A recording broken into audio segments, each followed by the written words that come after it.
Hello, hello, and welcome back to episode 3. I am Corinne, here to teach you about all things pandemic. Again, we have Mallory with us. We will call her my co-host for this. So, friendly reminder, I am not a doctor. She is not a doctor. So go talk to your doctor if you have any specific medical concerns. Again, all of the information that I use this week will be cited below in the show description. So feel free to look at those, read up on it if you are interested in learning more. Thanks for having me again. What are we going to be learning about today? So today specifically, we are talking about the immune system, so bare basics on the immune system, and then how do vaccines work as a whole.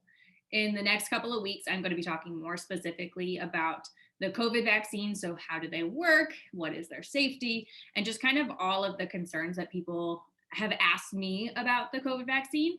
And that's really probably going to be a bulk of the series because that's what I have most questions about.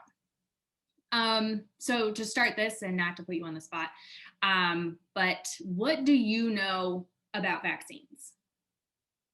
Okay, so my understanding of what a vaccine is it's kind of like an introduction for your body to like a given virus or pathogen.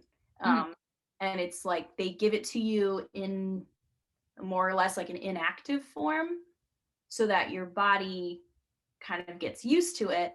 So then when it does come into contact with the active form of the virus, then your body knows what it is, it can recognize it, and then the immune system can do what it has to do to take care of it. So it kind of reminds me of like, I'm an anxious person and I don't like spontaneous phone calls. So then if somebody texts me before they call me, it's a lot easier because I know that it's coming. I'm prepared for it. So then it doesn't activate my fight or flight response when I get a phone call. So that's what I know about vaccines, and you can debunk that as you wish or confirm it. That was pretty good. When I personally, as a teacher, and I taught about vaccines, I used to take like a little squish ball. You can see it. It's a stuffed mRNA in that bookshelf. And I would introduce them to the pathogen by throwing it at a kid, and usually they would get hit in the chest or the face, so I apologize to them. And then I would do it a second time, and they'd be prepared, and they'd either block it or catch it. So that's basically what's happening. So you did a pretty good job. So actually, the immune system and vaccines are two of my most favorite things to teach. So this episode is kind of a shout out to my old AP Bio class who I used to throw stuffed mRNA molecules at. So hopefully they are learning again. And actually I cut out probably like 4 or 5 pages of notes that I had in here because I was all excited about the individual cells and the different types of vaccines. So I get really excited and I realize that people probably don't care as much. But if you're interested, reach out to me and I will geek out about vaccines and immune cells with you. Okay, so to start us off, can you tell us what the immune system is? Mm-hmm. So the immune system is made up of a bunch of different organs, cells, and chemicals that are helping you fight an infection from microbes. They can include your skin, your mucous membranes, your white blood cells, organs, tissues of the lymph system, and they can include the thymus, spleen, tonsils, lymph nodes, lymph vessels, and the bone marrow. So all of those things working together are protecting you against foreign invaders trying to infect you. There are generally 3 levels of your immune system. The first line of defense is the non-specific external defense, and their goal is to prevent outside things from getting inside your body. And those are your skin, hair, earwax, coughing, stomach acid, diarrhea, sweat, tears. So it either keeps it from getting out, or if it does get in, it says you need to get out now. Your second line of defense would be your non-specific patrolling cells. Those are cells that attack any pathogens that did get in. They're not going to remember them though. And there's also different proteins that can cause cell death. And then your third line of defense is your specific defense cells, and they do have memory. So they're going to remember, hey, this thing got in, we got to remember it for the next time. They go after antigens, what we call cellular name tags.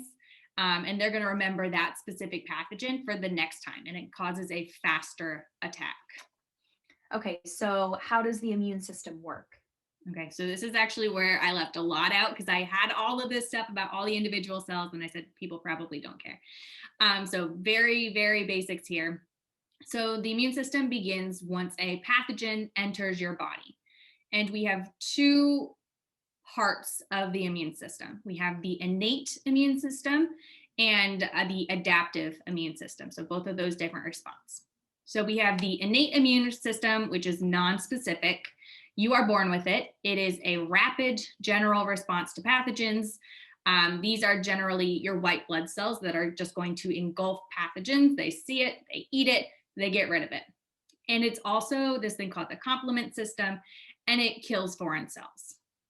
We also have this thing called the adaptive or acquired immune system, and this is very specific. They have memory, so they remember these pathogens that came in. So it is your long-lasting defense. The acquired immune system, it is helped by the innate immune system, and it produces antibodies to protect you from a specific invader. And the two main players, I did include them because they're very important, are going to be your T cells and your B cells. Have you heard of them? I have. Okay, cool. So your T cells are going to attack, they are going to learn, and they are going to remember those pathogens that came in infected cells. So a cell in your body that was already infected, that's attacked by the T cell. It is going to recognize these antigen fragments. So an antigen is a molecule that basically causes an immune response. They have a very distinct surface feature. We call those an epitope. And basically it's a very specific part of the cell that remembers to attack. We also have the B cells, and those are going to attack, learn, and remember pathogens circulating in your blood and your lymph. So they have not infected a cell yet. They're just kind of floating around your body. They are going to produce specific antibodies against a specific antigen. And your antibodies, they are Y-shaped proteins that are produced by the B cells in response to those. So every time I talk about an antibody in class, I kind of go like this because they're little Y-shaped molecules. So again, antigens are the things that cause an immune response, and the antibodies are the proteins that protect us. So they both start with anti, but antibody, antigen. Each antibody has a binding site that recognizes a very, very, very specific portion of an antigen. And we kind of picture them as like a lock and a key. So there's a picture that's going to come up here. It is very specific to the thing that is attacking. The binding of the antibody helps get rid of the antigen. It's either going to neutralize it, or it's going to say, hey, I have this thing over here. It's really bad. We need to get rid of it. The antibodies are going to stay in your body, but it can take several days for these antibodies to develop. So it's not immediate. It does take a couple of days. All parts of your immune system are important for protecting against pathogens, but T cells and B cells are kind of the essential parts that are in effect when we're talking about vaccines. Can you tell us about the history of vaccines? So vaccines have been around for a very long time, even before we knew the exact mechanism that they work by, and even before like the formal like shot from CVS that you would get. There's evidence that the Chinese were doing smallpox inoculation as early as 1000 BC, and it might have even been going around as early as 200 BC. So basically what they would do is they would take smallpox scabs, they would crush them up and blow them up the nose of somebody that is healthy. Or they could take the smallpox sore, so somebody that had smallpox, they would take it and inject that into the arm of a healthy person. Both, I think, are pretty gross, but it worked. The first quote unquote real vaccine was from 1796. A man called Edward Jenner. He noticed that milkmaids in England, if they got cowpox, it protected them from smallpox, and smallpox is really, really bad. Basically what he did, this is not ethical, you could not do this today. He took a cowpox sore from his milkmaid, and he basically injected that into the arm of his gardener's son and said, okay, we're going to see if this prevents you from getting smallpox. He then exposed the child to smallpox, and he never got it. And fun fact, many people consider the eradication of smallpox as the biggest achievement in international public health. This was a really, really big thing. In 1885, they developed a rabies vaccine. And then really, as they started learning more about bacteriology, they started rapidly developing these vaccines through the 1930s. And the biggest breakthrough with vaccines was Jonas Salk in the 1950s. So they developed a vaccine for polio. And then as of 1955, they started releasing it. Basically, everybody got vaccinated against polio. And as of 1995, polio had been eliminated by the entire Western Hemisphere. And you can actually ask your grandparents about this. This was kind of like a huge deal because polio was really scary. So can you tell us how vaccines work with our immune systems? Mm-hmm. So kind of like you said about the phone call, it triggers your body to recognize a pathogen when it arrives into your body. So a vaccine is going to contain a weakened or an inactive part of a particular organism, like we said, an antigen, and it triggers an immune response in your body. Your T cells and your B cells, so the specific immune cells, are going to recognize this new foreign material and they're going to panic. They're going to say, I don't recognize this. This is bad. We all need to round up and attack this thing. Your body is going to start producing an antibody, and it will prompt your immune system to respond much faster than it would upon the first reaction of an actual pathogen. So once this fake infection goes away, your body is left with these memory T lymphocytes and B lymphocytes, so your T cells and your B cells, that are going to remember how to fight this disease in the future. They're going to say, okay, I remember I saw part of this at one point. If it comes back, we're ready for it. But it does take a few weeks or a few days, depending on the vaccine, for your body to produce these T cells and B cells after the vaccine. So then again, when you actually encounter that pathogen for the second time, your body is prepared. It has those antibodies. It remembers the pathogen and it says, there it is. Everybody go. Let's go get it. The secondary response is much faster and much larger, and this is what prevents you from getting sick. I do have this picture that I'm going to show, which I love, love, love. Okay, so what we have here, this is from an old biology textbook. So basically what we have here is we have your antibody concentration over on this y-axis, and then we have your days, your exposure to a certain antigen on the x-axis. So let's say you are exposed to antigen A on day approximately 1. So let's say that that's your vaccine. After a couple days, again, it takes a little bit of time, you are going to start producing those antibodies against that very, very, very specific pathogen. And then it's going to go back down because it says, okay, it's not here anymore. We don't need to have these all the time in your body. So let's say, again, you are actually introduced to this pathogen. So you actually come across this disease or you get sick. If you notice, the antibody concentration goes way, way, way higher. It's about double the amount, and it's much faster. It doesn't take that week to respond. So what's going to happen is those large amount of antibodies are going to attack the pathogen. You are probably not going to stay, or you're probably not going to get sick. And again, the levels stay a little bit higher and they last for a while. What they did here is they just said, let's say that you got introduced to a second antigen. So B, whatever that might be. Let's pretend that this is chickenpox and this is the flu. You don't have those specific antibodies against A. Or sorry, you don't have them against B. You have them against A. So that's why this, again, is much slower and it's the same as its first response here. Okay, so I understand that there are several different types of vaccines, which honestly I did not know before COVID and these vaccines were being developed. So can you tell me more about these different types? Yes. So actually, this is where I went like super above and beyond, and I did super detailed on every single type and realized people probably don't care that much. So just bare basics here. There's a lot of different types of vaccines. They can be either inactivated vaccines, live attenuated vaccines, mRNA vaccines, subunit vaccines, toxoid vaccines, or viral vector vaccines. So lots of different types. All of them work in a slightly different way, but they all basically do the same thing.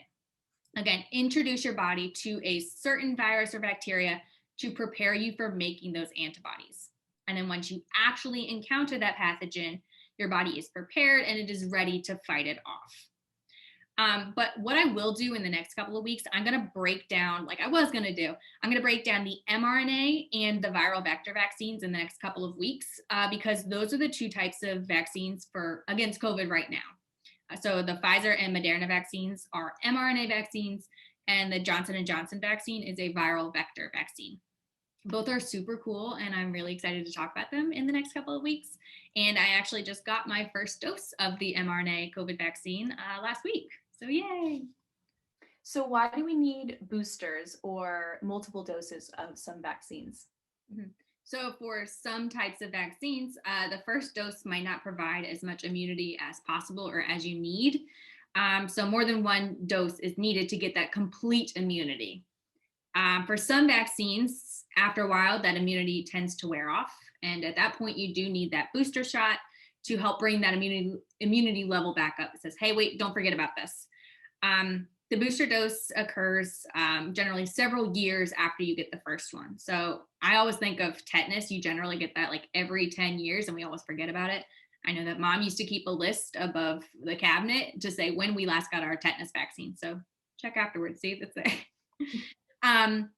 For some vaccines, studies have shown that more than one dose is needed to, again, get that best immune response. For example, one dose of the MMR vaccine, you might not have enough antibodies, so you need that second dose to make sure that everybody is fully protected. And again, basically the booster is just a reminder for your immune system. So why do I need to get a new flu shot every year? Mm-hmm. So for the flu vaccines, generally adults and children 6 months and older need to get a dose every single year. The annual flu vaccine is needed because the flu virus, the actual virus that gives you the flu, is different season to season. It mutates, it's a different virus. Every year, the flu vaccine is made to protect against the viruses that research says is probably going to be the most common for that season. I like to think about this. This is a stupid example. Your immune system is like the bouncer, and it recognizes that one person. They say, okay, this person is banned. And every year he keeps coming back in a different costume or a different disguise. So basically every year you need to give the bouncer a new picture and say, hey, this guy's coming back and he's going to be wearing a silly hat this year. So like, keep an eye out for that. So it's just a reminder, like every year you got to get a new one to recognize the new guy that's not allowed in the place. So I feel like we've been hearing this phrase a lot, herd immunity. Mm-hmm. What is that? So herd immunity is basically when a significant portion of the population becomes immune to a specific infectious disease, and it basically limits the spread of the disease. It can be achieved either through infection and recovery or by vaccination. So whether you got a certain disease or you are vaccinated against the disease. Those who are not immune are indirectly protected because the virus spread is very small. So if 9 of us can't get the disease, chances are the 10th person will not, because nobody is going to give it to them. The proportion of the population who has to be immune to get herd immunity, it differs by the disease. An example is a disease that's very, very contagious is measles. And that requires more than 95% of the population to be immune to get that herd immunity. If you remember back in 2014 in Disney, there was that huge measles outbreak because the vaccination rate in the United States has dropped so much. It went below that 95%, and it allowed people to start getting infected again. COVID, specifically herd immunity, percentages are still unsure, and it really depends on the vaccine efficacy overall. Models that we have so far are estimating that herd immunity is somewhere between 60 and 90%, depending on how effective the vaccines are and if they offer lifetime protection. So again, specifically for COVID. But really the scientists are going to know more once more people have immunity. Again, as these vaccination rates increase, they're going to have more of an idea, and they can say it's going to be 60 or 90 or 80% herd immunity is needed. So really, That's all I got for you for today, just kind of immune system and vaccines in general. Again, in the next couple of weeks, I'm talking more specifically about the COVID vaccines, how they work, and then kind of all of the questions that I have been asked. I'm going to focus individually on those. If you have a specific question, you're like, hey, can you tell me more about this? I would love to look into it more. But other than that, thank you for stopping by and learning with us. All right. Thanks for having me. I'll see you All right. next time. See ya. Bye-bye.